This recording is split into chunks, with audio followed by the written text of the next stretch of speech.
Well, they're wrong. Yeah. I mean, the Bible is very prescriptive on this. That we should be active and aggressive when we know that we're aligned with God's plan.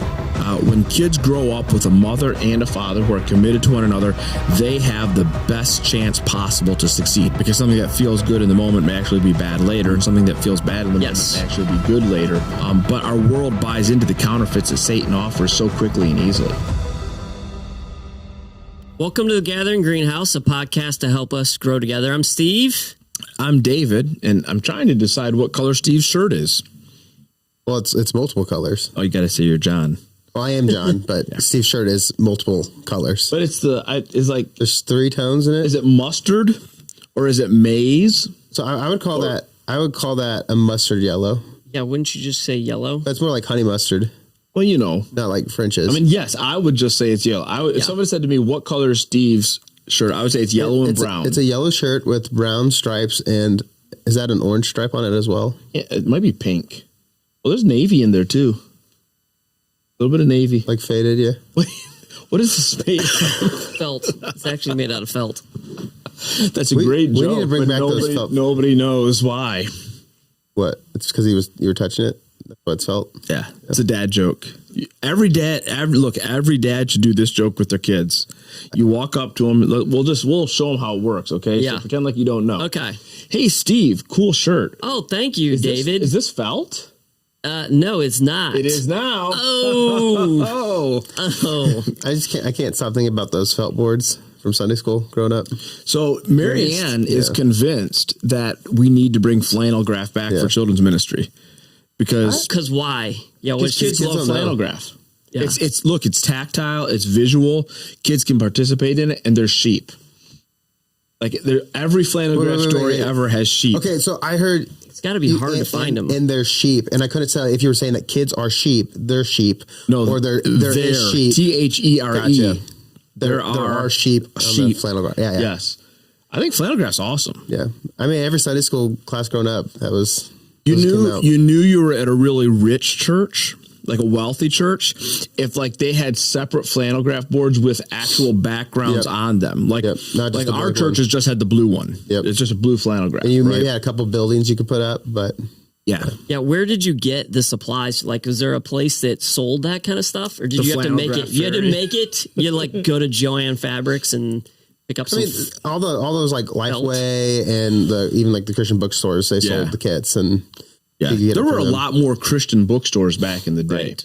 Like Zonder. Are there any that exists really like with physical stores? So maybe in the South? No. But Lifeway still exists. But Lifeway has transitioned to pretty much fully online. Yeah. And then Christian family bookstores, whatever, they went out of business. So if there are any left, I think it's all like local or more regional. Because Lifeway also has like their own streaming service now too. Oh, they do? Yeah, they do. Are they going after Right Now Media? It is not anywhere at Right Now Media, but this place for them to view, and you can get an app and watch it on. They sell more curriculum based stuff than like Right Now. Exactly. Do you guys remember when Netflix was a DVD subscrition service? I do. I remember when they split the two, and everyone's like, "What are you doing?" My family, we had the one that was you got 3 DVDs out at a time, so we had a boys list, a girls list, and my parents list, and. We were just always rotating them and sending back. You got one the next day, and it was pretty sweet. I miss Redbox being as popular. I was going to say I missed Family Video. Yeah, right. Because that's when our kids were little, we'd still go to Family Video or Blockbuster. So we had a Blockbuster and a local one, and those were fun. Family Video hung on for a long time though, like longer than it probably should have been. Blockbuster's still holding on. There's one store. One left. Yeah. Bend, Oregon. What? Yeah. Yep. The thing with Family Video that's funny is they've all turned into dispensaries. Right. You notice that? Yes. It's like that in Michigan too. Yeah, I don't know. You'll drive by because they're a distinct looking building. A Family Video. Well, I think that's what's happening to Big Lots too. It's kind of all the Toys R Us has turned into Halloween stores. Yeah. I need to open it's a Spirit Halloween or a furniture discount warehouse or something. Yeah. Well, how did we get here? I don't know. Flannel graphs. Flannel graphs. Yeah, I missed those. Is your favorite part of that just the flannel? No, I think they're cool. I mean, will you preach a sermon with one? Yes, I think that'd be hilarious. If we can find some, I would love to do that. So hey, if you're watching and you have access to some flannel graphs, honestly, we need it. We need it now. Yeah, because we're 2 weeks away from starting Joseph. That'd be awesome. And the Coat of Many Colors awesome. Is a classic flannel graph story. Yeah. So, look, I'm pleading and I'm begging, if you have access to flannel graph, specifically the Joseph flannel graph kit, I need it immediately. That would be amazing. Okay, so here's your title. Yeah. David begs for flannel graph. Yeah. So, right. And an overhead projector. Flannel graph. 3 searches a week on that. Yeah. The overhead projectors for people who are left-handed had to be a nightmare. You're right, because you're, with those markers you had to, So true story. When the gathering started, which is before all of our time, but when this doesn't make a lot of sense before because time began. We were already into the era of projection when the gathering started. But when they first started, they didn't have any money and they were meeting, in schools and other places. Carolyn used to be the projector person. Like she would with the clear sheets and she put the lyrics of the songs on as they go. Yeah. So we used to do that in youth group. I remember back when I was starting. Did you guys ever have the ones where there was a long sheet of plastic and it was on a crank? I never saw that. And so you could draw on it. So what you do is this was for the people who would draw on the and you could clean it and then it would go through. You just crank. No, it didn't clean it, but you just crank it down. So then you had more. And then once you were done, you take the whole roll off and clean the whole roll. Now when we fire slides, it changes the lights. It does the click tracks. It does everything all in one. Can I confess something? Yes. What's that?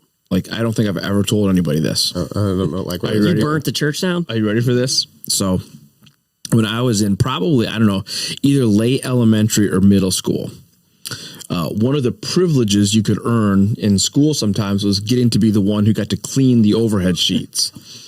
Right? Yeah. So you have to privileges because we didn't in our classrooms, we didn't have sinks or anything back in that day in the classrooms. You had to actually go to the bathroom and, use the water and clean them off. That one time I cleaned him in the toilet. Oh, what? Put him down in the toilet. To be mean or just because you ran out of options? No. I was just mischievous, right? So I put it in the toilet and I flushed the toilet and did it work really well? Really well. The urinal might work even better for that. No. Because it's got more of the waterfall effect. You took this too far. More of the waterfall effect. You could stick it to the back and just hit the flush. Is John confused? Or is he having a seizure right now? He might be having a seizure. He's trying to figure out how he got here. You're probably wondering how I got here. I need to reconsider and think through. If that's the worst thing I did when I was in middle school, then I don't want to know how you clean the coffee pot. You just stuck your hands in there too? No, you just hold on. Dipped it. You don't have to clean the whole sheet, just where the writing is. Yeah, but then you had to dry it off though, right? What's that? You had to dry. Oh, Jeremy can't control himself right now. I can't believe. Well, speaking of making things clean, yes, we actually let's talk about sanctification. I'm just kidding. So how can we tie this in? Actually. The first question. I'm trying to be more authentic with you guys. Why is it wrong to take things into our own hands? Which you kind of did.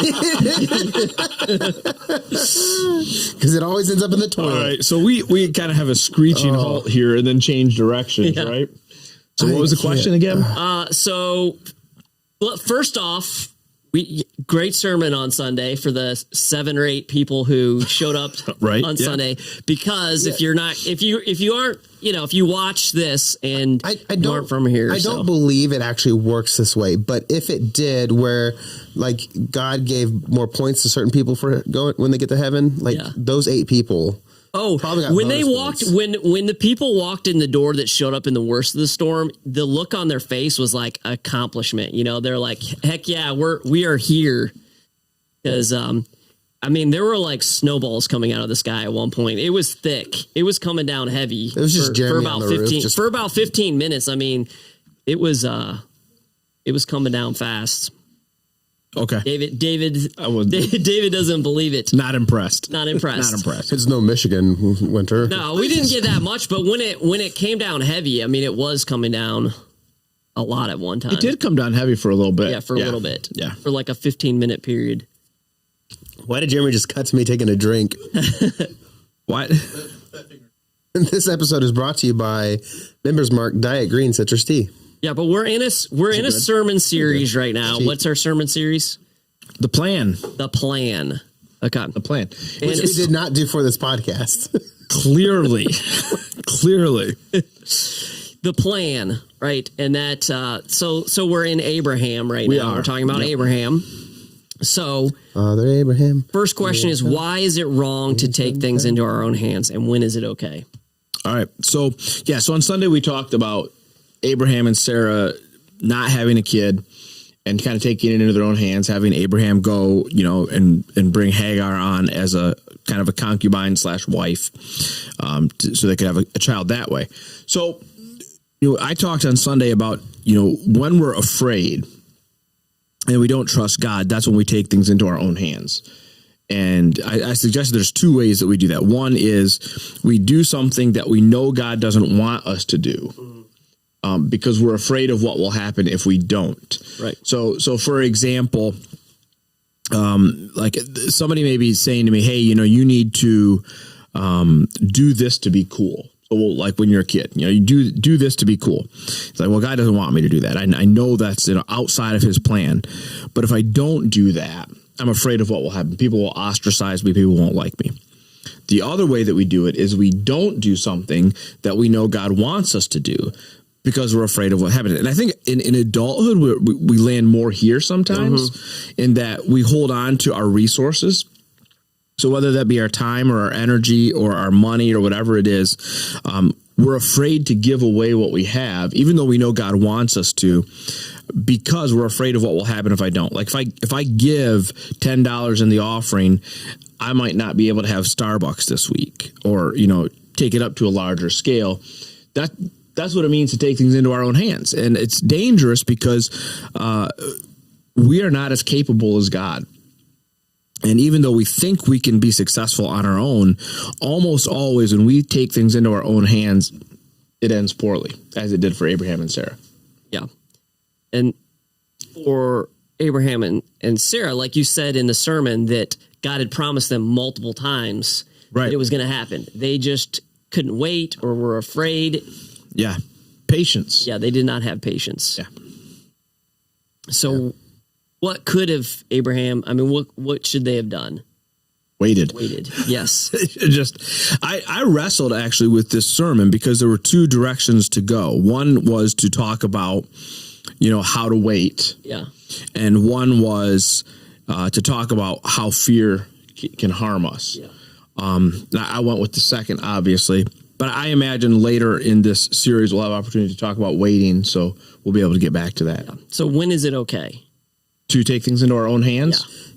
Yeah. Because I've wondered that too, because there is what we're talking about where we do something that is out of our wisdom and strength, either in disregard of what God has told us to do or absent of his leading.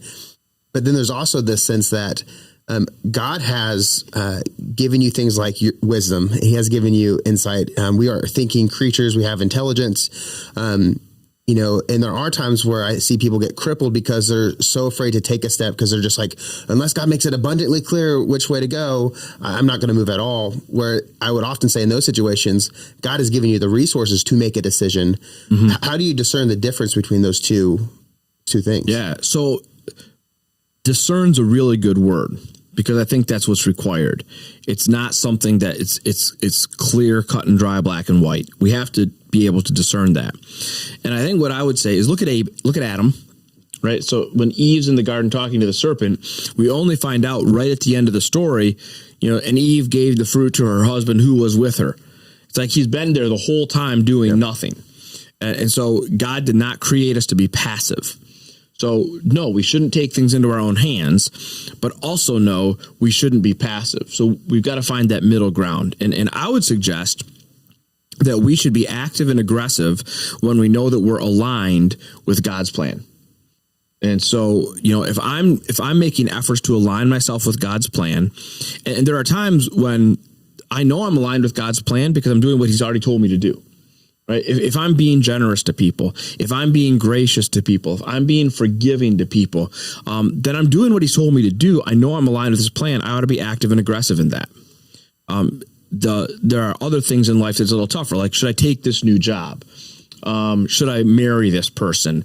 Those kind of things. And that's where it's like, well, are you in the rest of your life aligning yourself with him? So you're spending time in his word. Are you surrounding yourself with people who are going to influence you towards God's plan and away from the world? And if you're doing all of that, it's much easier to know I am aligned with God's plan right now. And so I can be active and aggressive in this as I move forward.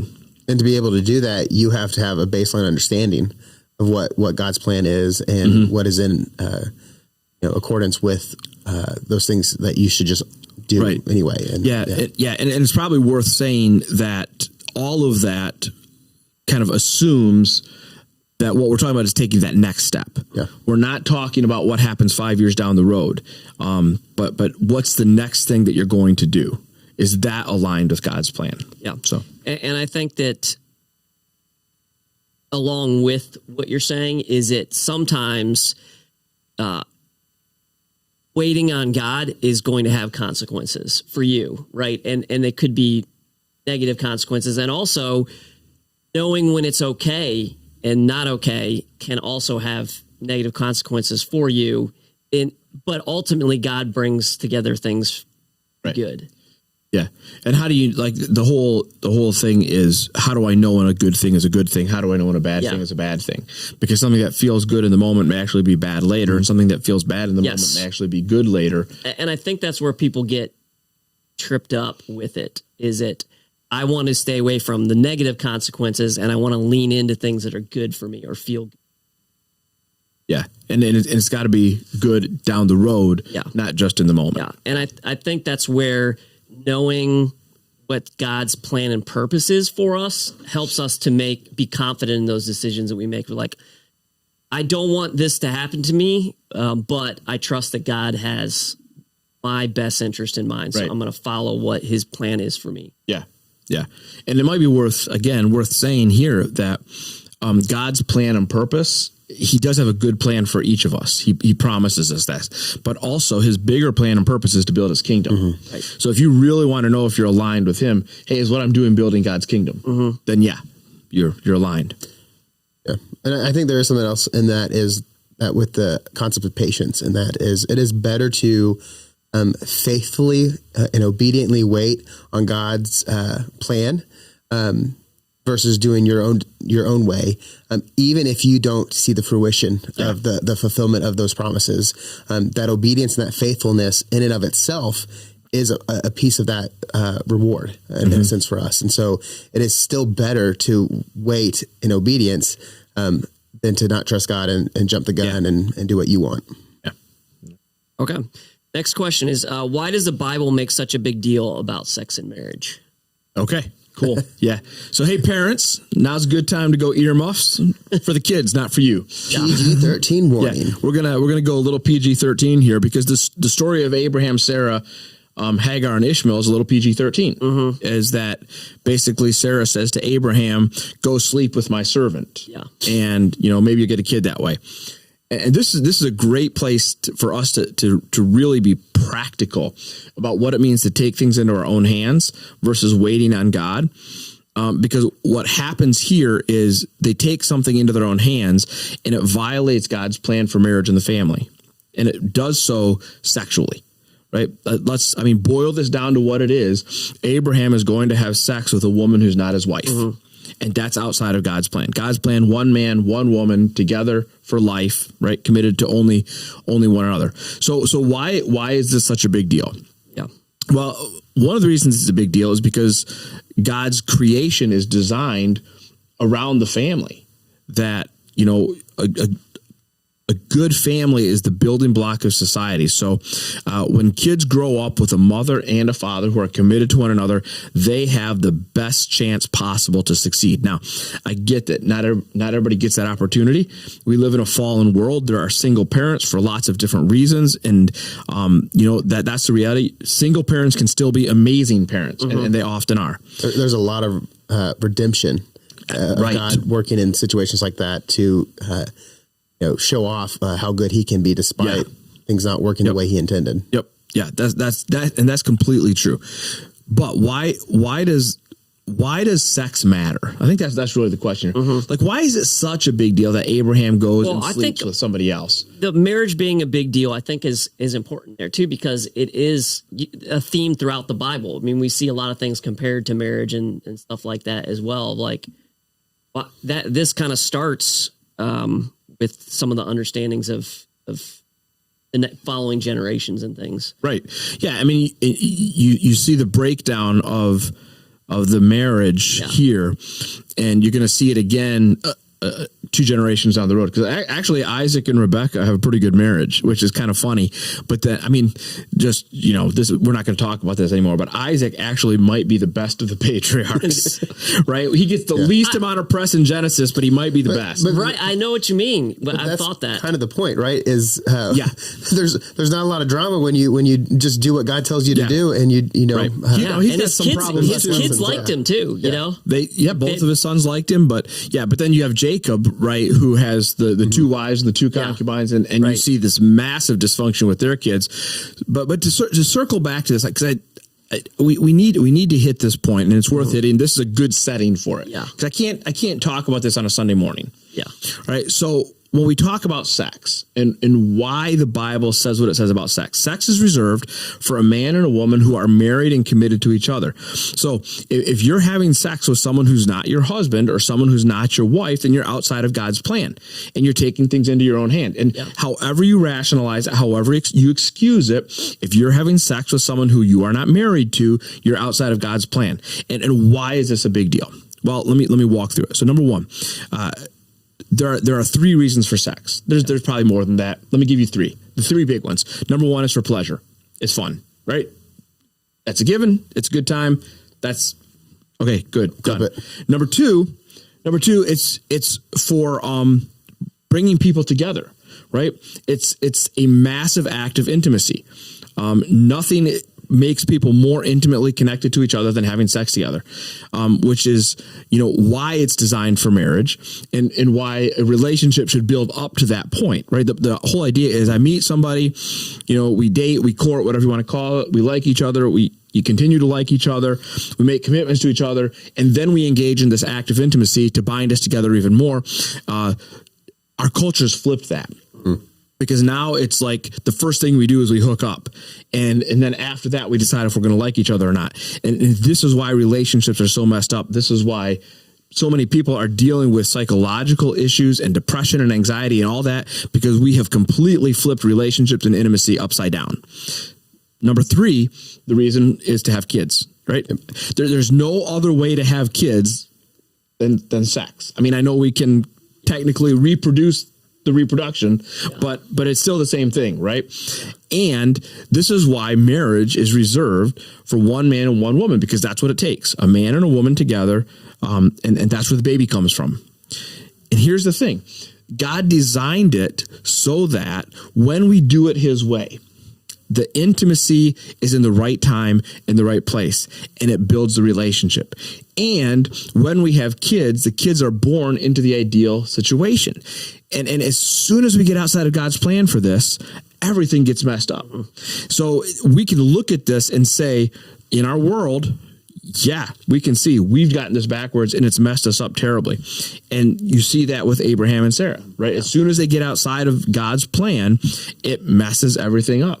So what might you say to someone who's, let's say they're a Christian, and they're with someone, maybe thinking this might be the partner for them to get married, but they don't want to wait till marriage to have sex. And they've looked at Scripture and they say, well, that was descriptive, not necessarily prescriptive for everyone who's, to follow those exact Well, they're wrong. Yeah. I mean, the Bible is very prescriptive on this. Yeah. So, but I'm saying that because I've heard people say these things to me. So beyond that, I'd say, okay, so you make the argument to me how you're not being Abraham and Sarah, right? How you're not justifying this because, well, we know better than God. I tend to always push back on some of this stuff because deep down, it's not actually, they're trying to make a intellectual or faith-based argument when the reality is the reason they're making that argument is just, I want what I want, not what I know God actually is saying. And so often those conversations, the arguments get very convoluted very quickly because it actually, you have to make the Bible say something it's not saying in order to make that. Well, here's what's fascinating is we're starting to come full circle. Like the world has actually recognized how broken our idea of sexuality is. And we're getting to this place where the big word now is consent, right? Like we shouldn't engage in this without consent from each other. So how much longer is it before we get to a point where we say, hey, before two people have sex with each other, they should have some kind of a contract together. We're already there. There are consent apps, which are basically making and essentially a contract or a covenant between two individuals declaring consent. And it's like, you're so close because that's like part of what marriage is that covenant, that commitment, and that contract together. Yeah. So to get back to your question, if someone were to come to me with that, one of my questions for them would be, okay, so if you want to engage in sexual activity before marriage, what's the purpose? Is it for pleasure? Is it to increase your intimacy, or is it to have kids? Yeah. Right. And answer me that question, and then I'll help you understand, what the answer to your question is. Because if they say it's just for pleasure, I'll say then you should wait because that's the right. I would say that's probably the lowest of the intended goods. But the reality is that's probably the reason. Right. Yeah. If they say, well, it's to increase intimacy, then I would say, well, why would you not want that to be in marriage, right? And if they say it's to have kids, again, I would say, why would you not want that to be in marriage? And while we're on this topic here, because people really aren't getting to know each other like in the past, dating apps, and people don't really meet people in person as much anymore. But there's definitely an increase in people watching pornography and all the sites that exist on there. I mean, this is in the same line of not waiting on God and not following his plan for marriage, because that leads into how you view sexual relationships. So what the devil has always done is create a counterfeit of God's good gifts, right? That's always what he does. And what is pornography? It's easy intimacy, right? It's an intimacy without the commitment, without the hard work, without the trouble. I can have this feeling of intimacy, but it's empty because as soon as it's done, I need more. It doesn't fill you up. It's not fulfilling. But our world buys into the counterfeits that Satan offers so quickly and easily. Yeah. And it's something we need to be, as parents, need to be very vigilant and aware of all the many places that stuff exists. Yeah. Yep. There's this thought I've been hearing come from certain places on the internet where people are essentially advocating that, I'm going to say sexual expression. So be it pornography or promiscuity or whatever is actually, because people have a need that must be met, and because it's a need, you have a right to that thing. And so because of that, they justify things like pornography and, sex working and all that kind of stuff. And this comes back to that patiently waiting piece, is that it is better to wait and be denied something you think you need and trust that God will provide in his timing and meet your needs than it is to take those things into your own hand and to satisfy those cravings on your own. Yeah. And it's, but it requires you to have faith. And often I think a lot of people slip into this because it's actually out of not trusting God. Say, I don't trust that God is going to, I think single guys all the time, like, God, I want a wife, but it's hard right now. And so it's like, but in your waiting, trust that God will provide. And when you don't trust him to provide is when you slip into some of those things that are just not good for you. Yeah. And the story of Abraham is a great illustration of that exact scenario you're talking about. Yep. Yeah. Well, we could go down this rabbit hole forever. Yeah. Right. All right. Next question here is, you tried to get people to sing the song on Sunday. I didn't try to get them to sing. I just mentioned it. No, you called out third service for not singing along. In their defense, there weren't really any of them to sing along. There were like 12 of them. And they might have been singing, you just couldn't hear them. I didn't call them out. I just mentioned that in second service, some people sang along. True. Yes. Fair enough. Yeah. So how many sons did Father Abraham have? Many sons? Many. How many?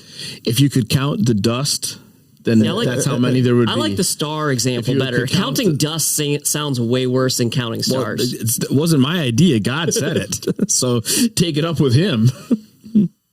I don't know. If you can count the stars, that's how many. Yeah. I would say maybe a translation issue, because when I think of like the desert, I don't think of dust. I think of sand. Okay. So call it sand. All the same. Yeah. Dirt is dirt. I don't know. I just think of like piles of dust in my house or something. I do think that there's a difference between like dust and sand, but I don't know what the scientific explanation for that would be. What's the spiritual implications of that? I don't know. I could talk about the difference between sand and salt. But so dust might be more accurate, because dust is probably, I think it's mostly dead skin cells. Yeah, I think sand is probably there's DNA in there. I don't like this. He had many sons. Many sons had Father Abraham. Yeah. Yep. That's all you want to answer. Let's all praise the Lord. I don't know what else. Like, he had lots of sons. Yeah. Well, what's the implication there? Because I think it's. Why don't you ask the next question? Are you one of them? There we go. Okay. That's where we get to the implication. Yeah. Yeah. So am I one of them? Yeah. Yes, I am, and not because I'm Jewish, because I'm not. Right? Is John one of them? I am. Are you one of them? But if you are, so if we all trace our lineage back. What's that? I'm a little bit Jewish. To Abraham. My mom did like a DNA test. Wouldn't there be some trace distantly? No. No, because we're not all descendants of Shem. Well, yeah. I'm saying we're all descendants from Adam, so. But not from Abraham. Abraham is a descendant of Adam. So, but we're asking who we're sons of. We're not in the line of Abraham unless you're in the line of. True. Yeah. Yeah. So no, that's not how DNA works. So the New Testament teaches us that we who are not Jewish have been grafted in to Abraham's tree. It's this really cool picture in Romans that the Jewish people are the descendants of Abraham. They're the sons of Abraham. And to them, there's all these blessings. But then we receive those blessings because we've actually been grafted in. And the picture of grafting is a fun picture, because you have to slice into the tree and put the new branch in, and then it heals over. And when it heals, that branch is just as much a branch as any other branches. And so when we sing that song, and I am one of them, that's what we're saying, is that we've been grafted into the family of Abraham. And so the blessings that were promised to Abraham and the one that all people on earth will be blessed through you, all of those blessings belong to me because I've been grafted into that. Yeah. Fair enough. Good stuff. Yep. Any last comments? What are you excited for Dive? What's your most, have you gone into it enough to... So I don't know what I'm most excited about. I've got 4 big questions that I'm going to put out there, and then we'll have time for lots of Q&A after those. So we're going to talk about creation versus evolution. Now there's some sub questions that go in with that, like, right, how do we know that there's a God? Is it 6 literal days, or is it old earth? We'll talk about all that. Second question is just Cain related questions, is what I'm calling them. Like, who did Cain marry is the big one people always ask. But one that I actually got when we talked through the Cain and Abel story was, Cain was afraid that people were going to kill him. Well, who was that? Right? Because there's only Adam, Eve's, Abel and Cain. So who was going to kill Cain that he was afraid of? And then Cain goes and builds a city. Well, who's he build a city with? Right. So we'll talk through that. We'll talk about the Nephilim. Who are the Nephilim, and what does it mean that the sons of God, were attracted to the daughters of men? And then we'll talk about the flood. And, was there actually a worldwide flood? Did that actually happen? So we'll talk through each of those. The main approach I'm going to take is to look at each of these questions from 2 angles. First of all, what does the Bible say? And then secondly, what about the rest? What about the historical record, the archaeological record? What about just logically thinking through these things? And so we'll take two approaches to each question, and hopefully it'll be fun for people. Okay. And if someone's not able to make it, will it be viewable on? Yes. Okay. Is it going to be streamed, or will it be available later? We haven't decided yet. Okay. You can make that call right now if you want. I don't know. We'll let you know. Yeah. Great. I think we'll do it. You think we'll stream it? I think we'll stream it because we actually not worried about any of the questions. Okay. So sometimes John's worried about what I might say. I might tell a story about washing off overhead projector sheets. Yeah, and toilets. And Well, thanks for hanging out with us on the greenhouse. Until we see you again, keep it real, keep it rooted. Isn't there more than that? I'll see you next time. Well, I said that prior, until we see you again. So I did it before the keep it real. We're done now.